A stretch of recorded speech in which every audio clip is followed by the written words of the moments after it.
मैं इमरान खान हूँ। सबसे पहली खबर सुहेल अफरीदी का जो दौरा लाहौर है उसके हवाले से। जो मकसद था सुहेल अफरीदी का लाहौर आने का वो पूरा हो गया। यानी एक आधा मकसद तो पूरा हो गया आवाम के निकलने से। लोग बड़ी तादाद में निकले, हर जगह पे निकले, लोगों ने खौफ के बुत तोड़ दिए। पाकिस्तान तहरीक इंसाफ के झंडे बड़े अरसे के बाद हमें लाहौर की सड़कों पर नजर आए। और लोगों के निकलने के अलावा यानी सुहेल अफरीदी का ये था कि जो एक जमूत पैदा किया गया है पंजाब के अंदर, खास तौर पे लाहौर में दारुल हुकूमत में, जो मरियम नवाज की ख्वाहिश है, आसिम मुनीर साहब की ख्वाहिश है कि पीटीआई को बिल्कुल कुचल के रख दिया जाए, किसी किस्म की कोई एक्टिविटी ना हो, वो जमूत तोड़ा है। ऐसा अगर कुछ गंडापुर साहब कर पाते तो बहुत बेहतर होता, लेकिन गंडापुर साहब लाहौर नहीं आए, बल्कि जब आए तो एक फार्म हाउस पे आए और वहां से वापस चले गए। तो उन्होंने वो मौका ज़ाया किया जो उन्हें अल्लाह रब्बुल इज़्ज़त ने दिया था और इमरान खान साहब ने दिया था।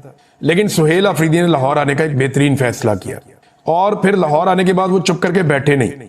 उन्होंने एक एक दिन में एक एक दर्जन से ज्यादा जगहों के विजिट किए, लोगों के घरों में गए, कारकुनों को मोटिवेट किया, सड़कों पे, गलियों में, हर जगह पे वो कारकुनों को मिले।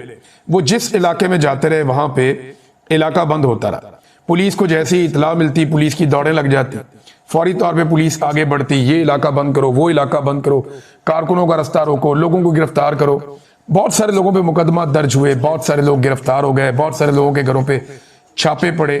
काफी बर्बरियत के बावजूद सुहेल अफरीदी जो करने आए थे वो करने में कामयाब हो गए। अब जो मनाजिर हम देख रहे हैं कुल मिलाकर ये एक कामयाबी की दास्तान है। तो आधा काम तो पाकिस्तान तहरीक इंसाफ के जो वर्कर्स हैं या जो लाहौर के शहरी हैं उन्होंने कर दिया। वो निकले, बड़ी तादाद में निकले, और निकलने के बाद उन्होंने अपने होने का सबूत दिया। उन्होंने बताया कि आज भी इमरान खान साहब लाहौर की सबसे मकबूल सियासी शख्सियत है। वो जिसे भी नामजद करेंगे वो बड़े आराम से यहाँ पे कौमी असम्बली हो, सूबाई असम्बली हो या कोई भी इलेक्शन हो, वो जीत जाएगा फॉर्म 45 के मुताबिक। अब फॉर्म 47 जो है वो एक नया तरीका है, वारदात निकाला हुआ है एस्टेब्लिशमेंट ने और इलेक्शन कमीशन ने मिलकर, ये चोरों डाकुओं के साथ।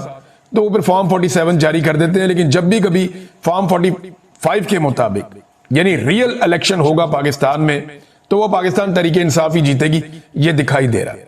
अब लाहौर में शरीफों ने सबसे ज्यादा पैसा लगाना होता है, सबसे ज्यादा वसाइल यहाँ पे खर्च करने होते हैं, सबसे ज्यादा ओहदे यहाँ पे बांटने होते हैं, सबसे ज्यादा तवज्जो यहाँ पे देनी होती है। लेकिन इतना कुछ करने के बावजूद आज शरीफों का नाम लेने वाला कोई नहीं। यानी अभी तक नवाज शरीफ नहीं निकल सकता लाहौर में, मरियम नवाज ऐसे निकलकर अवाम में लाहौर में नहीं जा सकती। सुहेल अफरीदी खैबर पख्तूनख्वा से चलता है। कुछ अरसा पहले तक खैबर पख्तूनख्वा में भी कोई नहीं जानता था, किसी को नहीं पता था कि सुहेल अफरीदी कौन है। वो एक नॉर्मल एमपीए था, फिर वो मिनिस्टर बना और इमरान खान साहब ने उसको वजीर आला बना दिया। अब जब वो वजीर आला बना तो पंजाब के लोग तो उसको नहीं जानते, पंजाब के लोगों को तो पता भी नहीं है कि सुहेल अफरीदी कौन है, इसका कबीला क्या है, इसका हसब नस्ब क्या है, कुछ भी नहीं पता। लेकिन पंजाब के लोग ये जानते हैं कि ये इमरान खान का नामजद करदा आदमी है। इमरान खान जिसको भी नामजद करेगा वो जब भी पंजाब में आएगा, लाहौर में आएगा, लोग ऐसे ही इज्जत करेंगे। तो आधा काम जो है वो तो लोगों ने कर दिया और बाकी का आधा काम टिकटॉकरों ने कर दिया। ये ज़हनी मरीज है टिकटॉकर सारे पंजाब के अंदर जो है। ये चंद सहेलियों को इकट्ठा करके इनकी हुकूमत बना दी गई है और एक जाली सरकार बना दी गई है। नवाज शरीफ और आसिम मुनीर साहब का गठजोड़ है, उसके नतीजे में नवाज शरीफ की बेटी आकर वजीर आला बन गई। मैंडेट भी नहीं था इसके पास, फिर भी लाके इसको वजीर आला बना दिया। ये अपनी सीट भी महर शराफत से हार गई थी, इसके बावजूद ये वजीर आला पंजाब बना दी गई। बन तो नहीं सकती कभी भी। यानी ये औरत अगर कोई 50 दफा भी इलेक्शन लड़े तो ये वजीर आला नहीं बन सकती पंजाब की। उसकी वजह यह है कि अब मैंडेट इनके पास आना ही नहीं है। जो गंद इन्होंने मार दी है ना पाकिस्तान की और पंजाब की आवाम के साथ, जो जुल्म और ज्यादती कर दी है, ना कभी इनको किसान वोट देगा, ना कभी मजदूर वोट देगा, ना कोई मेहनत कश इन्हें वोट देगा, ना कोई तालिबे इल्म इन्हें वोट देगा, ना कोई उस्ताद इन्हें वोट देगा, ना कोई बेचारा सरकारी मुलाजिम इन्हें वोट देगा। इन्हें वोट अब कोई नहीं देता। जो कुछ इन्होंने पंजाब की आवाम के साथ कर दिया है, और गरीब तो वैसे ही इन्होंने कुचल दिया है, तो वोटों वाली तरफ से तो इनको ना है। हाँ, जब तक इनको कोई फील्ड मार्शल इनका वाकिफ बन जाए, कोई आर्मी चीफ इनका वाकिफ बन जाए, कोई बूट शूट इनको मिल जाए पॉलिश करने के लिए, और उस पॉलिश के नतीजे में ये हुकूमत में आ जाए, तो वो एक अलग बात है। बहरहाल आधा काम अवाम ने कर दिया, आधा काम पंजाब की हुकूमत ने कर दिया और काम पूरा हो गया। जो काम करने के लिए सुहेल अफरीदी आए थे, और सुहेल अफरीदी को भी शाबाश मिलनी चाहिए कि इमरान खान साहब ने एक ठीक आदमी को चुना और जिस आदमी को वो लेकर आए उसने कम से कम पंजाब को एक मरतबा झंझोड़ा है। अब देखना यह है कि पंजाब की जो सियासी क़यादत है, यहाँ के MNAs, MPAs, यहाँ के टिकट होल्डर्स, ये सारे लोग अब किस तरह इस सारे मामले को कैश करते हैं। ये जो एक थोड़ी सी तहरीक पैदा हुई है, इस तहरीक को बड़ी तहरीक में कन्वर्ट कैसे करते हैं, ये आने वाले दिनों में पता चलेगा। अच्छा नादरीन, उमर चीमा के घर जाने की कोशिश की सुहेल अफरीदी ने। ये बताया सलमान अकरम राजा साहब ने कि जनाब सुहेल अफरीदी साहब को जाना था उमर चीमा साहब के घर, लेकिन क्योंकि उमर चीमा साहब का घर जो है वो छावनी में है, कंटोनमेंट में, तो कंटोनमेंट में जनाब उन्हें रोक दिया गया, उन्हें नहीं जाने दिया गया। तो अब वो कह रहे हैं जी हम आज दोबारा जाने की कोशिश करेंगे, लेकिन कल उन्होंने जाना चाहा तो छावनी के अंदर घर है कंटोनमेंट में, तो कंटोनमेंट को पाकिस्तान से बाहर तो नहीं है ना। वजीर आला कंटोनमेंट में क्यों नहीं जा सकता? कंटोनमेंट किसी के बाप की जागीर तो नहीं है। कंटोनमेंट जो है वो एक छावनी का इलाका है, लेकिन पाकिस्तान का हिस्सा है। अब कोई भारत में थोड़ी है जहां पे वीजा लेकर जाना पड़ेगा, तो वजीर आला को वहां पे जाना चाहिए। वो कह रहे हैं जी आज के दिन में दोबारा कोशिश करेंगे और बदसलूकी की तवक्को की जा सकती है कि हमारे साथ बदसलूकी भी की जाए। वैसे एस्टेब्लिशमेंट को होश के नाखून लेने चाहिए, ऐसी घटिया हरकतें नहीं करनी चाहिए कि अवाम जो है वो कंटोनमेंट में दाखिल ना हो, या अवामी वजीर आला जो है वो कंटोनमेंट में दाखिल ना हो। जब कंटोनमेंट के लोग पूरे पाकिस्तान में फिर सकते हैं, तो पाकिस्तानी जो है वो कंटोनमेंट में क्यों नहीं जा सकते? ये क्या बकवास है? इंडिया कंटोनमेंट खत्म कर रहा है और पाकिस्तान के अंदर जनाब कंटोनमेंट के अंदर अवामी वजीर आला नहीं जा सकता। ये हालात पैदा कर दिए। वो सुहेल अफरीदी फूड स्ट्रीट गए कि जनाब फूड स्ट्रीट में जाऊंगा, वहां जाके खाना खाना था रात का, और इस बात का बड़ा खदशा था क्योंकि अंदरून शहर में बहुत ताकत है पाकिस्तान तहरीक इंसाफ की, तो लोगों ने बहुत रश लगा दिया जहां जहां से वो गुजरे। सुहेल अफरीदी खुद रुक के नारे लगवाते रहे। अब जब वो फूड स्ट्रीट गए तो उनके जाने से पहले फूड स्ट्रीट की लाइटें बंद करके पूरी फूड स्ट्रीट ही बंद करवा दी। अंदाजा करें ये निजाम कितना डरा हुआ है। वो भई एक बंदा खाना खाने जा रहा है, वहां बेशुमार लाइटें लगाई गई हैं, वो रात को जागने वाला माहौल है। एक मेहमान वजीर आला आया है, और अगर वो फूड स्ट्रीट में जाके खाना खा लेगा तो आपको तो चाहिए था स्पेशल एहतमाम करते, वहां सिक्योरिटी का बंदोबस्त करते, वहां पे ज्यादा लाइटें चलाते, वहां के होटल वालों को कहते कि अगर ताखीर भी हो जाए तो आपने परवाह नहीं करनी। एक मेहमान वजीर आला आया, उसको वहां खाना खाने देना। इन्होंने क्या किया? इन्होंने लाइटें बंद करवा दी, फूड स्ट्रीट ही बंद हो गई। अंदाजा करें आप, यानी कोई वफद आ जाए ना गैर मुल्की, छोटा मोटा कोई थर्ड क्लास मुल्क का भी कोई गवर्नर आ जाए या कोई हुक्मरान आ जाए, तो ये क्या करते हैं? ये सारी सारी रात लाइटें जला के रखते हैं। ये जनाब शाही किला आधी रात को खोल देते हैं। ये हजूरी बाग के अंदर बड़े बड़े प्रोग्राम करवाते हैं। लेकिन एक सूबे का वजीर आला आया और वो अवामी मुंतखब नुमाइंदा है, वहां गुडविल जेस्चर देने की बजाय फूड स्ट्रीट की लाइटें बंद कर दी।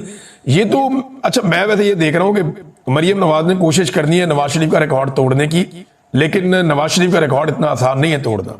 जुल्म, बर्बरियत, 2 नंबरी, फ्रॉड और बूट पॉलिश में नवाज शरीफ साहब ने जो मुकाम हासिल किया है, ये बहुत मुश्किल है कि कोई और ज़हनी मरीज वो मुकाम हासिल कर सके। अब मेरे पास एक बड़ी मजेदार खबर है, बहुत ही जबरदस्त खबर है। मैं आपको 1-2 दिन में खबर में चोर कर रहा हूं। मैं आपको खबर दूंगा टिकटॉकरे आला के हवाले से। बड़ी कमाल खबर है, आप बहुत एंजॉय करेंगे। सिर्फ मुझे 2 दिन और दे दें, मैं इस खबर को जरा थोड़ा सा और पॉलिश कर लूं, जरा 1-2 सोर्सेज और चेक कर लूं, आपको बड़ी इंटरेस्टिंग खबर दूंगा इनके हवाले से, और ऐसी खबर दूंगा कि ये खुद भी सर पकड़ के बैठ जाएंगे कि ये खबर बाहर कैसे निकली। जिले शाह के घर जाना था। नईम हैदर पंजूसा साहब ने कहा था कि ये जिले शाह के घर जाएंगे, और मुझे लगा कि शायद आज कल दिन में ये गए भी हैं, लेकिन वो पता चला कि जिले शाह की फैमिली को शहर से बाहर कहीं और शिफ्ट कर दिया, और ये पंजाब हुकूमत ने किया, ये उन्होंने इल्जाम लगाया। अभी कुछ एक्टिविटीज और हैं जो सुहेल अफरीदी ने आज के दिन में लाहौर में करनी है। देखते हैं कि और कितना ज्यादा मोमेंटम वो बनाते हैं, लेकिन इसको एक कामयाब दौरा ही कहा जाएगा। किसी भी सियासी शख्सियत को ऐसा दौरा मिल जाए जहां पे रुकावटें भी हों, तंग भी किया जाए, गिरफ्तारियां भी हों। अब 11-12 बंदे तो वो गिरफ्तार हो गए हैं जो इनके साथ वफद के साथ साथ जा रहे थे। 11 बंदे बताया जा रहा है कि वो गिरफ्तार हो गए, और लाहौर में तो बेशुमार गिरफ्तारियां हमेशा होती रहती हैं, मजीद गिरफ्तारियां भी की गई हैं। तो ये बड़ा एक माहौल बना हुआ है। अब नाज़रीन, मुझे एक बात समझ आ गई इस सारे एपिसोड से कि पाकिस्तान की जो मिलिट्री एस्टेब्लिशमेंट है या जो फौजी की आदत है, वो हमेशा से तुलबा तंजीमों के खिलाफ क्यों रही है। मुझे माजी में समझ नहीं आता था, मुझे लगता था शायद ये सोचते हैं कि तुलबा तंजीमों की वजह से कोई दहशतगर्दी हो जाती है, कोई लड़ाई झगड़ा हो जाता है, कोई तालिब इल्म अपनी एजुकेशन से दूर चले जाते हैं। भाई अगर तालिब इल्मों को आपने सियासत से दूर रखना है तो आप पॉलिटिकल साइंस का मजमून ही खत्म कर दें, आप माशरती उलूम खत्म कर दें। भाई सियासत तो वो अपने निसाब के अंदर पढ़ते हैं, तो फिर ये कैसे हो सकता है कि आप उन्हें सियासत से मुकम्मल तौर पे दूर रखें। सियासत से उनका आईनी हक है, ये आईन के अंदर लिखा है, कानूनी हक है उनका। तो मुझे अब समझ आई कि पाकिस्तान की मिलिट्री एस्टेब्लिशमेंट या पाकिस्तान के जर्नैल वो हमेशा से क्यों इस बात के खिलाफ हैं कि स्टूडेंट पॉलिटिक्स का हिस्सा ना बने, या जो स्टूडेंट तंजीमें हैं जैसे एमएसएफ है, पीएसएफ है, अभी आईएसएफ बहुत तगड़ी है, इंसाफ स्टूडेंट फेडरेशन, ये हमेशा से क्यों सोचते थे या क्यों ये कोशिश करते थे कि कॉलेजेस में और यूनिवर्सिटीज के अंदर तलबा तंजीमें काम ना करें।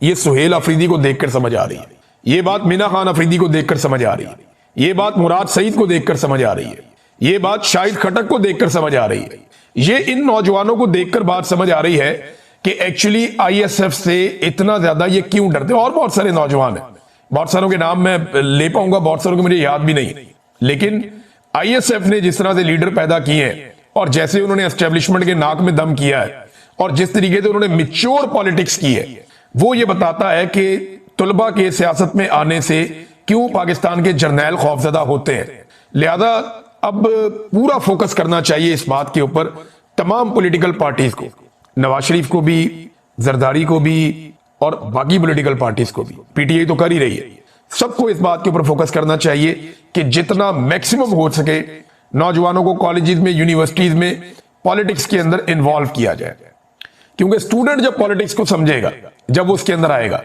तो जब वो अमली सियासत में आएगा तो वो बहुत मिच्योर पॉलिटिकल लीडर बन के आएगा। सबने तो सियासत में नहीं जाना होता, सैकड़ों में एक होता है जो प्रॉपर सियासत के अंदर आता है। लिहाजा ये सब पॉलिटिकल पार्टीज को करना चाहिए और ये तालिबे इल्म ही होंगे जो पाकिस्तान के अंदर से आमरीयत को दफन करेंगे, अगर कोई दफन करना चाहे तो। वरना मैं यहां पे आज वो बाप बेटे के स्टेटमेंट सुन रहा था जरदारियों के, ये बड़ा जरदारी, छोटा जरदारी, आसिफ जरदारी और बिलावल जरदारी, मैं दोनों के स्टेटमेंट सुन रहा था और मैं हैरान हो गया इनके स्टेटमेंट सुन के। ये बेनजीर भुट्टो साहिबा की बरसी के स्टेटमेंट्स हैं और जो इन्होंने तारीफें की हैं फील्ड मार्शल की, मैं आपको थोड़ी सी बताता हूं। ये तारीफें सुन के तो मैं तो हैरान हो गया। यानी एक जनाब जरदारी साहब, हमारा फील्ड मार्शल नाकों चने चबवा देगा। फिर बिलावल, फील्ड मार्शल का नाम सुनते ही मोदी छुप जाता है, गायब हो जाता है। फिर बिलावल ने कहा जिन तैयारों से भारतीय तैयारी गिराए वो जरदारी ने मंगवाए थे। वो कब मंगवाए थे भाई, किसी को पता ही नहीं है इस बारे में। और जरदारी साहब ने जो तारीफें की, जमीन आसमान के कलाबे मिला दिए फील्ड मार्शल की तारीफों में। ट्रंप भी हमारे फील्ड मार्शल का नाम लेता है। अच्छा, बरसी बेनजीर की है, बेनजीर की बरसी है और एक डिक्टेटर पे इल्जाम है कि उसने बेनजीर को कत्ल करवाया था और एक दूसरे डिक्टेटर नुमा शख्स की कैसे तारीफें कर रहे हैं। यानी एक मिलिट्री चीफ के ऊपर इल्जाम है, यानी एक ने जुल्फिकार जी भुट्टो को कत्ल करवा दिया अदालत से और एक ने बेनजीर भुट्टो को शहीद करवा दिया, और एक की ये दोनों बाप बेटा जमीन आसमान के किलाबे में लाके तारीफें कर रहे हैं। ये बिलावल की तरह बात सुना को बड़ा मजा आएगा। फील्ड मार्शल साहब का नाम सुनते ही भारत का मोदी छुप ही जाता है, गायब हो जाता है। इसको एक दफा और सुना को बड़ा मजा आएगा। ये बिलावल है। फील्ड मार्शल साहब का नाम सुनते ही भारत का मोदी छुप ही जाता है, गायब हो जाता है। अच्छा, और भी बड़ी तारीफें की हैं, जरदारी ने भी बहुत तारीफें की है। अच्छा, मजा आ गया। वैसे बेनजीर भुट्टो अगर जिंदा होती ना अगर बेनजीर भुट्टो जिंदा होती ना तो पक्की लितरॉल थी। मैं अच्छी तरह बेनजीर भुट्टो साहिबा का, उनका जो सियासी कद था, उनकी जो सियासी समझ थी, वो बहुत एंटी एस्टेब्लिशमेंट किस्म की खातून थी। उन्होंने कोशिश की अपनी लाइफ में कि जितना हो सके फौज को सियासत से दूर करे और फौज को या जर्नैलों को उनकी हुदूद के अंदर रखा जाए। अगर बेनजीर को पता होता कि उनका बेटा इतने अच्छे जूते पॉलिश करेगा, इतने अच्छे जूते पॉलिश करेगा, तो वो एक वसीयत लिख कर जाती है। एक तो इन्होंने ये वसीयत लाकर सामने रख दी थी ना कि बिलावल जनाब वो शरीक चेयरमैन है और जरदारी भी चेयरमैन है, वो वसीयत बना के इन्होंने गेम डाल दी थी। बेनजीर वाकई एक वसीयत लिख कर जाती और उसमें लिख कर जाती कि कुछ हो जाए बिलावल को सियासत में नहीं लाना वरना ये हमारा नाम डबो देगा। यानी मैं हैरान हो रहा हूं कि बेनजीर की बरसी है और तारीफें किसकी हो रही हैं, फील्ड मार्शल आसिफ मुनीर की। अच्छा, ये खुशामद कर रहे हैं, लेकिन खुशामद ही है ना, और क्या है। यानी कभी ये खाते डाल देते हैं नवाज शरीफ के उसने जंग जीती है, कभी शहबाज शरीफ के उसने जंग जीती है, कभी ये खाते डाल देते हैं जरदारी के उसने जंग जीती है। नहीं, जरदारी ने ये भी कहानी सुना दी कि मेरे पास एक बंदा आया, मेरा मिलिट्री सेक्रेटरी, उसने कहा जी आप बंकर में घुस जाएं, जंग शुरू हो गई है। तो मैंने कहा जी लीडर जो है ना वो मैदान जंग में मरते हैं, बंकर में नहीं मरते। तो जरदारी साहब कौन से मैदान जंग में आप गए थे? और जितने दिन जंग लगी रही है ना आपका कोई स्टेटमेंट, ना नवाज शरीफ का कोई स्टेटमेंट, ना शहबाज शरीफ का कोई स्टेटमेंट, ना टिकटॉक आला का कोई स्टेटमेंट। तुसी तो सारे गायब हो गए सी। ये सच्ची बात है। आप वो दिन निकाल कर देखें, अखबारात निकाल निकाल कर आप पढ़ें, आपको पता चलेगा ये तो सारे गायब हो गए थे। इनके तो स्टेटमेंट भी कोई और जारी करते थे, इनके तो कोई वीडियो बयान भी सामने नहीं आ रहा था। ये तो ना इनका ट्विटर हिल रहा था, ना इनके कोई वीडियो बयान सामने आ रहा था। ये तो सारे मंजर से ही गायब हो गए थे। जिस वक्त इंडिया और पाकिस्तान की लड़ाई चल रही थी, ये तो दिखाई भी नहीं दे रहे थे। और वो कभी फील्ड मार्शल के खाते डाल देते हैं सारी जंग। यानी उन्होंने 1 इंच जमीन फतह नहीं की आसिम मुनीर साहब ने। लेकिन आसिम मुनीर साहब के जिम्मे एयरफोर्स नहीं थी, air force joint chief of staff के अंडर थी, आसिम मुनीर साहब के अंडर नहीं थी। जंग एयरफोर्स ने जीती है, बड़ी फौज ने जंग नहीं जीती। आसिम मुनीर साहब बड़ी फौज के सरबराह थे। अगर इन्होंने कोई 1 इंच या कोई 1 चौकी फतह की है तो वो दिखाए ना मीडिया को। वैसे तो मीडिया पे बहुत सारे लोगों ने कहा कि 400 चौकियां फतह हो गई, 600 इधर फतह हो गई, हमने ये भी ले लिया वो भी ले लिया। वो सुबह पता चला कुछ भी नहीं लिया। तो कभी आसिम मुनीर के खाते में डाल देते। वो जो एयरफोर्स थी ना, जिन्होंने ये कारनामा किया था, उनको फिर छुट्टी पे ही भेज दें। उनका बेचारों का तस्करा ही कोई नहीं करता। जिन्होंने लड़ाई लड़ी है, जिन्होंने तैयारे गिराए हैं, जिन्होंने बेचारों ने कुर्बानी दे के जाके वहां लड़ाई लड़ी है, उनका नाम ही कोई नहीं लेता। और जिन्होंने कुछ नहीं किया, कभी एक अपने खाते डालता है, दूसरा अपने खाते डालता है, तीसरा अपने खाते डालता है। मुझे तो हैरत होती है। और जिस किस्म के बूट पॉलिशी मुकाबला चल रहा है, देखें PMLN ये साबित करना चाहती है कि आसिम मुनीर साहब हमारी पार्टी के लीडर हैं और हमारी पार्टी के बड़े हैं। पीपल्स पार्टी ये साबित करना चाहती है कि नहीं, आसिम मुनीर साहब हमारी पार्टी के लीडर हैं, हमारी पार्टी के बड़े हैं। अब दोनों बाप बेटे ने बहुत तारीफें की आसिम मुनीर साहब की, और इनको ये उम्मीद थी कि मोहसिन नकवी जाकर फील्ड मार्शल को बताएंगे कि जनाब शरीफ खानदान तो कुछ भी नहीं, जो आपकी तारीफें जरदारी खानदान करता है उसका कोई मुकाबला नहीं है। बहरहाल टका के इन्होंने जो है वो तारीफें की हैं और बड़ा इंटरेस्टिंग था। नादरीन, अरब अमारात के जो हुक्मरान हैं वो शिकार खेल रहे हैं पाकिस्तान में, और उनको बड़ा प्रोटोकॉल भी दिया गया। लेकिन दुबई का वीजा नहीं मिल रहा पाकिस्तानियों को। आज से 4 साल पहले आप चले जाएं इमरान खान के दौर में, आप फीस जमा करवाएं, आपको वीजा मिल जाता था। बहुत कम होता था वो रिजेक्शन हो जाए ना, वो रिजेक्ट नहीं करते थे इमरान खान साहब के दौर में। आज दुबई का वीजा नहीं मिलता पाकिस्तानियों को। क्यों? ये आपके ताल्लुकात हैं, ये आपकी औकात है। वो पाकिस्तान में आगे शिकार खेल रहे हैं, शिकारगाह बनी हुई है, इंजॉय कर रहे हैं, और पाकिस्तानियों को वीजा ही नहीं मिल रहा दुबई का। पाकिस्तानी वीजा अप्लाई करते हैं, दुबई का वीजा ही नहीं मिलता। बेशुमार पाकिस्तानियों के वीजे रिजेक्ट हो रहे हैं। क्यों हो रहे हैं? ये पॉलिसी के तहत हो रहा है। मैंने आपको पहले भी बताया था कि पाकिस्तान की रियासत ने बाकायदा चंद ममालिक से दरखास्त की है कि अल्लाह का वास्ता वीजे ना दो। ये सारे पाकिस्तानी निकल जाएंगे, जितने काम के बंदे सारे पाकिस्तान छोड़ छोड़ कर बाहर जा रहे हैं। और इस वक्त हुकूमत बहुत घबराई हुई है, इस वजह से कि दुनिया का नंबर 1 मुल्क पाकिस्तान बन गया है। पाकिस्तान से बाहर निकलने या अपना मुल्क छोड़ने वालों की फहरिस्त में पाकिस्तान दुनिया का नंबर 1 मुल्क बन गया है। अब अरब अमारात के पैसे हमने रखे हुए थे अपने डिपॉजिट में, जो पैसे हमने अरब अमारात के अपने डिपॉजिट में रखे हुए थे उन्होंने वापस मांग लिए। अब पैसे है नहीं वापस करने के लिए, तो इन्होंने कहा जी हम आप इसके बदले में आपको कुछ असासे दे देते हैं या कुछ शेयर आपको दे देते हैं। तो वो शेयर जो है वो फौजी फाउंडेशन के दे रहे हैं, लेकिन फौजी फाउंडेशन तो हुकूमत की नहीं है। ये बात मुजम्मिल असलम साहब ने भी की कि जो फौजी फाउंडेशन है वो हुकूमत की मलकियत तो नहीं है। तो फिर हुकूमत फौजी फाउंडेशन को क्या दे रही है? ये है बड़ा सवाल कि अगर इतना पैसा, यानी इतने सारे असासे दे रहे हैं, उन्होंने पाकिस्तान के डिपॉजिट किए हुए हैं $1 अरब, वो वापस मांग रहे हैं अगर, तो $1 अरब के बदले में आप उन्हें दे रहे हैं बहुत सारे शेयर्स कि ये पैसे हमारे पास रहे। जो शेयर्स आप उनको दे रहे हैं उनमें फौजी फाउंडेशन के शेयर दे रहे हैं आप, तो फौजी फाउंडेशन को इसके बदले क्या दे रहे हैं ये बताया जाए। ये है बड़ा सवाल जो उठाया जाना चाहिए और इसका जवाब भी मिलना चाहिए, क्योंकि ये पाकिस्तानियों का मामला है ना। अल्टीमेटली ये पैसा अदा तो पाकिस्तानियों ने करना है, या जो जाना है वो जाना तो पाकिस्तानियों के खाते में से है, किसी और खाते में से तो जाना नहीं है। नादरीन, एक बंदा जो है ना उसकी बिला वजह हर थोड़ी देर बाद कोई ना कोई मंजी ठुक जाती है। वो है बेचारा मुशर्रफ जैदी। ये चेहरा आप देखें, मुशर्रफ जैदी, ये बड़ा इनकलाबी आदमी था, बड़ा आजाद ख्याल आदमी था, बड़ा लिबरल टाइप का आदमी था। धांधली पे इस बंदे के साथ बहुत बुरी होती है। जब भी पाकिस्तान में कुछ गलत होता है ना, इस बंदे की मंजी ठुक जाती है बिला वजह तो नहीं ठुकती, मेरे ख्याल ठीक ही ठुक जाती है। उसकी मैं आपको रीजन देता हूं। धांधली का मामला हो, जुल्म और बरबैयत का मामला हो, सियासी कैदियों पर जुल्म का मामला हो, जाली केसेस का मामला हो, तिलोरों के शिकार का मामला हो, या PIA की खराब सूरत-ए-हाल और उसकी फरोख्त का मामला हो, हर चीज पर माजी में ये बंदा इनकलाबी बन चुका है। अब हो ये रहा है कि जैसे ही कोई नई एक्टिविटी होती है, इसका जो इनकलाबी बयान है वो उठा के इसके मुंह पे मार देते हैं लोग, और लोग इसकी अपनी ट्वीट से इसकी अपनी ठुकाई कर देते हैं। और मेरे ख्याल में काफी मुनासिब दिखाई देता है कि ये ठुकाई इनकी जेन्युइन हो रही है, क्योंकि ये बहुत बड़े इनकलाबी होते थे, लेकिन सरकारी नौकरी मिलने के बाद नौकर की ते नखरा की। नाज़रीन, सुहेल अफरीदी को मैंने लाहौर में घूमते हुए देखा ना, तो मुझे नवाज शरीफ का एक दौरा याद आ गया। नवाज शरीफ ने दौरा किया था लाहौर में, और नवाज शरीफ गए थे मोनी रोड पे। ये नवाज शरीफ साहब का एक पुराना इश्क है, मोनी रोड। इनके फैमिली के लोग भी यहाँ पे रहते हैं, इनका ससुराल समझ लें आप। मोनी रोड पे जनाब नवाज शरीफ साहब गए, बड़े अपने साथ गाड़ियों का काफिला लेकर गए। जितनी गाड़ियां रायबंड से लेकर निकले थे ना, उतनी गाड़ियां थी। वहां पे जो कैमरामैन थे, उन्होंने जो फुटेज बनाई और जो पब्लिक हुई, उसमें लोग नवाज शरीफ का मजाक उड़ा रहे थे मोनी रोड पे। मुझे याद है अच्छी तरह। बच्चे पीछे छोड़ दिए थे, बच्चे मजाक उड़ा रहे थे, तमस्खर उड़ा रहे थे। आज मैंने सुहेल अफरीदी को लाहौर में सड़कों पे घूमते हुए देखा, तो मैं ये सोच रहा था कि नवाज शरीफ ने अपने साथ क्या जुल्म कर दिया, क्या अपने साथ नवाज शरीफ ने ज्यादती की है टका के, कि आज वो लाहौर की सड़कों पे नहीं निकल सकता। और खैबर पख्तूनख्वा से एक बच्चा जिसे कल तक कोई जानता भी नहीं था, वो लाहौर आता है तो लाहौर उमड़ आता है, उसको मिलना शुरू हो जाता है। ये नवाज शरीफ ने अपनी सियासत के साथ खुद किया।